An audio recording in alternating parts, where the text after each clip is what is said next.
ಹರೇ ಕೃಷ್ಣ. ಎಲ್ಲ ಕೇಳುಗರಿಗೂ ಶ್ರೀಮದ್ ಭಾಗವತದ ಅಧ್ಯಯನಕ್ಕೆ ಸ್ವಾಗತ. ಶ್ರೀಮದ್ ಭಾಗವತದ ದಶಮ ಸ್ಕಂದದಲ್ಲಿ ನಾವು ನಂದ ಮಹಾರಾಜ ಮತ್ತು ವಸುದೇವರ ಸಮಾಗಮದ ಕುರಿತಾಗಿ ತಿಳಿದುಕೊಳ್ಳುತ್ತಿದ್ದೇವೆ. ಶ್ರೀಕೃಷ್ಣನ ಜನ್ಮದಿನೋತ್ಸವವನ್ನು ನಂದ ಮಹಾರಾಜನು ಉತ್ಸವವಾಗಿ ಆಚರಿಸಿದನು.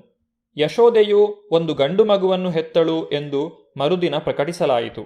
ಜನನದ ಹಬ್ಬವನ್ನು ಆಚರಿಸಲು ನಂದ ಮಹಾರಾಜನು ವಿದ್ವಾಂಸರಾದ ಜ್ಯೋತಿಷಿಗಳನ್ನು ಬ್ರಾಹ್ಮಣರನ್ನು ಆಹ್ವಾನಿಸಿದನು.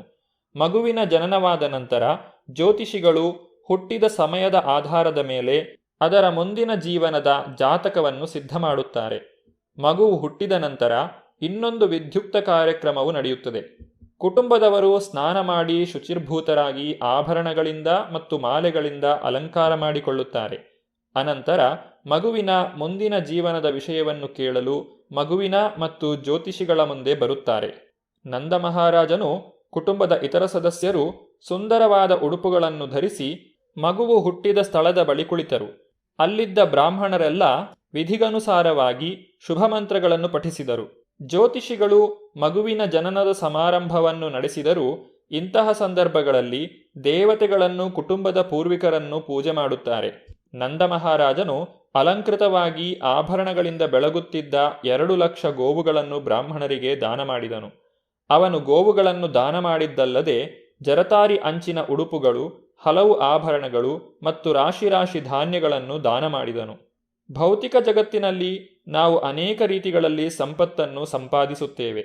ವೇದಗಳ ಆದೇಶಗಳ ಪ್ರಕಾರ ಬ್ರಾಹ್ಮಣರಿಗೆ ಹಸುಗಳನ್ನು ಚಿನ್ನವನ್ನು ದಾನ ಮಾಡುವುದರ ಮೂಲಕ ಇಂತಹ ಸಂಪತ್ತನ್ನು ಪರಿಶುದ್ಧಗೊಳಿಸಿಕೊಳ್ಳಬೇಕು. ಬ್ರಾಹ್ಮಣರಿಗೆ ಧಾನ್ಯವನ್ನು ಕೊಡುವುದರಿಂದ ನವಜಾತ ಶಿಶುವು ಪರಿಶುದ್ಧವಾಗುತ್ತದೆ. ಈ ಭೌತಿಕ ಜಗತ್ತಿನಲ್ಲಿ ನಾವು ಯಾವಾಗಲೂ ಅಶುದ್ಧ ಸ್ಥಿತಿಯಲ್ಲೇ ಬದುಕುತ್ತಿದ್ದೇವೆ ಎನ್ನುವುದನ್ನು ತಿಳಿದುಕೊಳ್ಳಬೇಕು.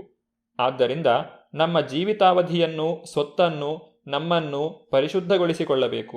ಪ್ರತಿನಿತ್ಯ ಸ್ನಾನ ಮಾಡುವುದರಿಂದ ದೇಹವನ್ನು ಶುದ್ಧಗೊಳಿಸಿಕೊಳ್ಳಬಹುದು. 10 ಬಗೆಯ ಸಂಸ್ಕಾರಗಳನ್ನು ಅನುಸರಿಸುವುದರ ಮೂಲಕ ಆಯಸ್ಸನ್ನು ಪರಿಶುದ್ಧಗೊಳಿಸಿಕೊಳ್ಳಬಹುದು. ತಪಸ್ಸು, ಭಗವಂತನ ಪೂಜೆ ಮತ್ತು ದಾನಗಳಿಂದ ಸಂಪತ್ತಿನ ಒಡೆತನವನ್ನು ಪರಿಶುದ್ಧಗೊಳಿಸಿಕೊಳ್ಳಬಹುದು. ವೇದಾಭ್ಯಾಸ, ಆತ್ಮಸಾಕ್ಷಾತ್ಕಾರಕ್ಕಾಗಿ ಪ್ರಯತ್ನಿಸುವುದು ಮತ್ತು ಪರಮ ಪರಿಪೂರ್ಣ ಸತ್ಯವನ್ನು ಅರಿಯುವುದು, ಇವುಗಳಿಂದ ನಮ್ಮನ್ನು ಪರಿಶುದ್ಧಗೊಳಿಸಿಕೊಳ್ಳಬಹುದು. ಆದುದರಿಂದಲೇ ವೈದಿಕ ಸಾಹಿತ್ಯದಲ್ಲಿ ಜನ್ಮತಃ ಪ್ರತಿಯೊಬ್ಬನೂ ಶೂದ್ರನಾಗಿಯೇ ಹುಟ್ಟುತ್ತಾನೆ. ಸಂಸ್ಕಾರಗಳನ್ನು ಒಪ್ಪಿಕೊಳ್ಳುವುದರಿಂದ ದ್ವಿಜನಾಗುತ್ತಾನೆ. ಬ್ರಾಹ್ಮಣನಾಗಲು ಪ್ರಾರಂಭದ ಅರ್ಹತೆ ವಿಪ್ರನಾಗುವುದು. ವೇದಗಳ ಅಧ್ಯಯನದಿಂದ ವಿಪ್ರನಾಗಬಹುದು. ಪರಿಪೂರ್ಣ ಸತ್ಯವನ್ನು ಅರ್ಥ ಮಾಡಿಕೊಂಡಾಗ ಅವನನ್ನು ಬ್ರಾಹ್ಮಣ ಎಂದು ಕರೆಯುತ್ತಾರೆ. ಬ್ರಾಹ್ಮಣನು ಇನ್ನಷ್ಟು ಪರಿಪೂರ್ಣನಾದಾಗ ಅವನು ವೈಷ್ಣವ ಅಥವಾ ಭಕ್ತನಾಗುತ್ತಾನೆ.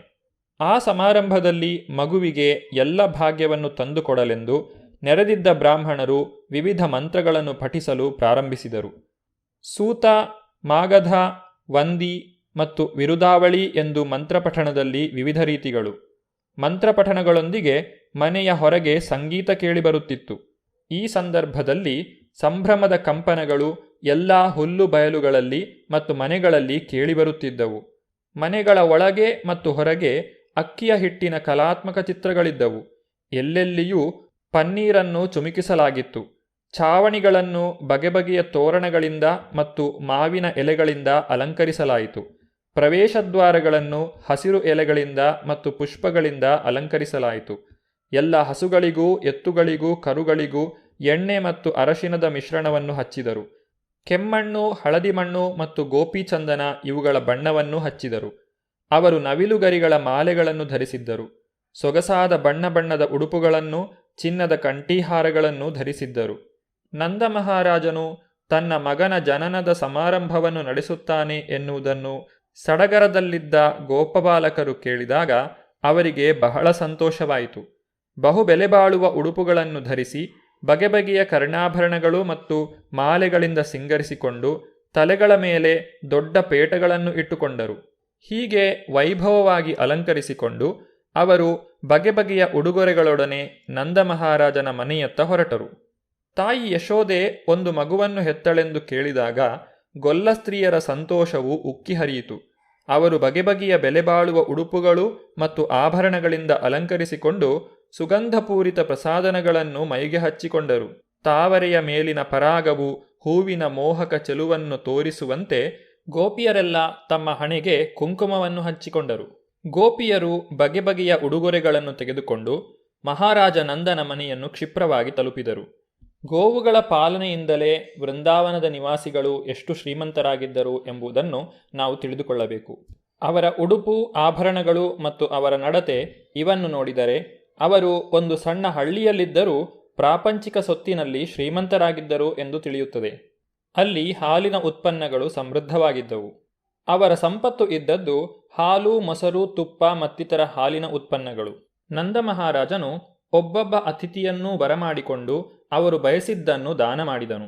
ಭಗವಾನ್ ವಿಷ್ಣುವನ್ನು ಪೂಜಿಸಿ ನೆರೆದಿದ್ದವರನ್ನೆಲ್ಲ ಸುಪ್ರೀತಗೊಳಿಸಲು ನಂದ ಮಹಾರಾಜನು ಪ್ರಯತ್ನಿಸುತ್ತಿದ್ದಾಗ ನಂದ ಮಹಾರಾಜನಿಗೆ ಇದ್ದ ಒಂದೇ ಅಪೇಕ್ಷೆ ಎಂದರೆ ಪುಟ್ಟ ಮಗು ಶ್ರೀಕೃಷ್ಣನು ಸುಖವಾಗಿರಬೇಕು. ಈ ಮಗುವೇ ವಿಷ್ಣುವಿನ ಮೂಲ ಎಂದು ನಂದ ಮಹಾರಾಜನಿಗೆ ತಿಳಿದಿರಲಿಲ್ಲ.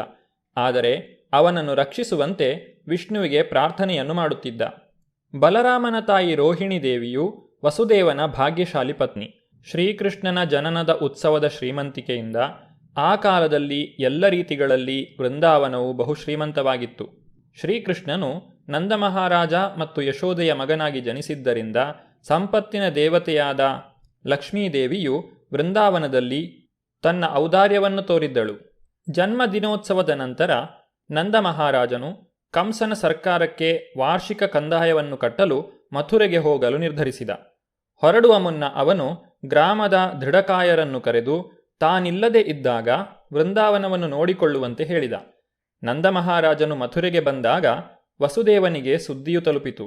ತನ್ನ ಗೆಳೆಯನನ್ನು ಅಭಿನಂದಿಸಬೇಕೆಂದು ತವಕಪಟ್ಟನು. ನಂದ ಮಹಾರಾಜನು ಇದ್ದ ಸ್ಥಳಕ್ಕೆ ಕೂಡಲೇ ಹೋದನು. ತಡೆಯಲಾಗದ ಸಂತೋಷದಿಂದ ನಂದನು ಎದ್ದು ನಿಂತು ವಸುದೇವನನ್ನು ಆಲಂಗಿಸಿದನು. ವಸುದೇವನನ್ನು ಬಹು ಆತ್ಮೀಯತೆಯಿಂದ ಬರಮಾಡಿಕೊಂಡು ಕುಳಿತುಕೊಳ್ಳಲು ಒಳ್ಳೆಯ ಪೀಠವನ್ನು ನೀಡಿದ. ಕೃಷ್ಣ ಬಲರಾಮರ ಕುರಿತಾಗಿ ತಿಳಿದುಕೊಳ್ಳಲು ವಸುದೇವನಿಗೆ ಬಹು ಕಾತರವಾಯಿತು. ಬಲರಾಮ ಮತ್ತು ಶ್ರೀಕೃಷ್ಣ ಇಬ್ಬರೂ ವಸುದೇವನ ಪುತ್ರರು. ಬಲರಾಮನನ್ನು ವಸುದೇವನ ಹೆಂಡತಿ ರೋಹಿಣಿಯ ಗರ್ಭಕ್ಕೆ ಕರೆದೊಯ್ಯಲಾಯಿತು. ಆದರೆ ರೋಹಿಣಿಯು ನಂದ ಮಹಾರಾಜನ ರಕ್ಷಣೆಯಲ್ಲಿ ಉಳಿದಳು.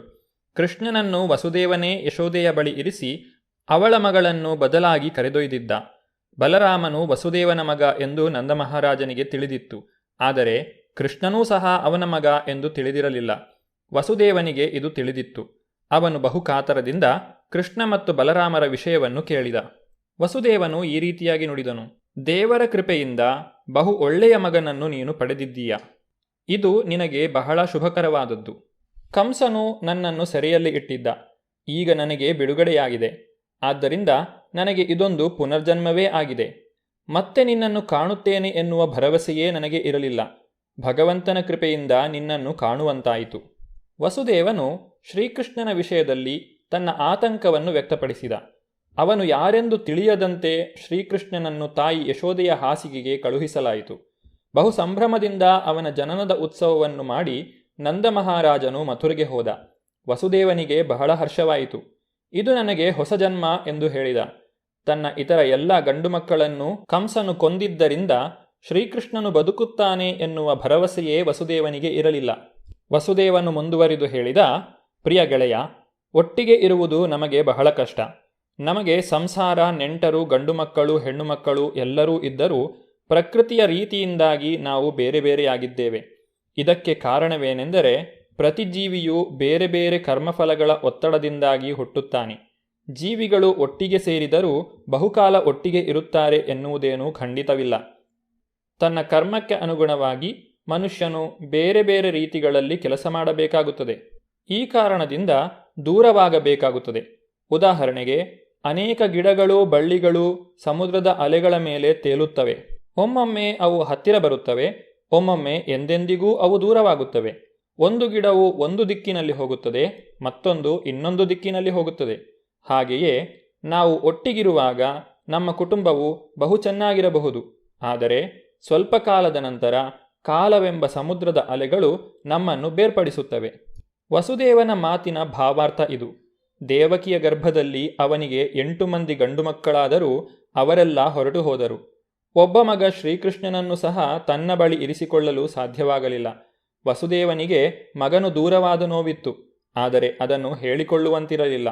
ವಸುದೇವನು ವೃಂದಾವನ ನಿವಾಸಿಗಳ ಯೋಗಕ್ಷೇಮವನ್ನು ಕುರಿತಾಗಿ ವಿಚಾರಿಸಿದನು. ವಸುದೇವ ಮತ್ತು ನಂದ ಮಹಾರಾಜರ ನಡುವೆ ನಡೆದ ಸಂಭಾಷಣೆಯ ಮುಂದುವರಿದ ಭಾಗವನ್ನು ನಾವು ಮುಂದಿನ ಸಂಚಿಕೆಯಲ್ಲಿ ನೋಡೋಣ. ಧನ್ಯವಾದಗಳು. ಹರೇ ಕೃಷ್ಣ.